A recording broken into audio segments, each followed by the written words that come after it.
आम्ही दुपारी 4 वाजता निघणार होतो, परंतु बस 5:30 वाजता निघाली आणि त्यानंतर अचानक गोळीबार सुरू झाला. मी बस चालकाच्या शेजारी बसलो होतो आणि बस घनदाट जंगलातून जात होती. त्याचवेळी लाल मास्क घातलेली एक व्यक्ती गाडीसमोर आली आणि अंधाधुंद गोळीबार केला. हे शब्द आहेत जम्मू काश्मीरमध्ये झालेल्या दहशतवादी घटनेतील पीडित प्रवाशाचे. अचानक झालेल्या गोळीबारामुळे बस चालकाचं नियंत्रण बिघडलं.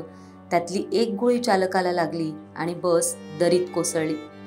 यात 10 भाविकांचा जागीच मृत्यू झालाय, तर चालकासह 33 जण जखमी झालेत.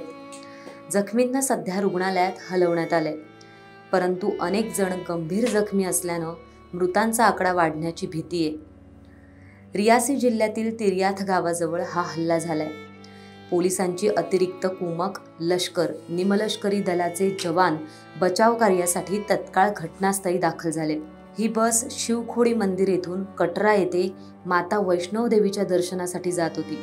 या बसमध्ये जवळपास 53 प्रवासी होते. गोळीबारामुळे बस दरीत कोसळल्यानं लोकांचा मृत्यू झालाय. मदत आणि बचाव कार्य पूर्ण झाले. बसमध्ये प्रवास करणारे यात्रेकरू उत्तर प्रदेश, दिल्ली आणि राजस्थानमधील होते. जखमी प्रवाशांना जिल्हा रुग्णालय रियासी, नारायण रुग्णालय, कटरा आणि जम्मूच्या शासकीय वैद्यकीय महाविद्यालयात हलवण्यात आले. त्याचबरोबर दहशतवाद्यांचा शोध घेण्यासाठी शोध मोहीमही राबवण्यात आली आहे. परिसराची नाकाबंदी करण्यात आली असून सध्या शोध सुरू आहे.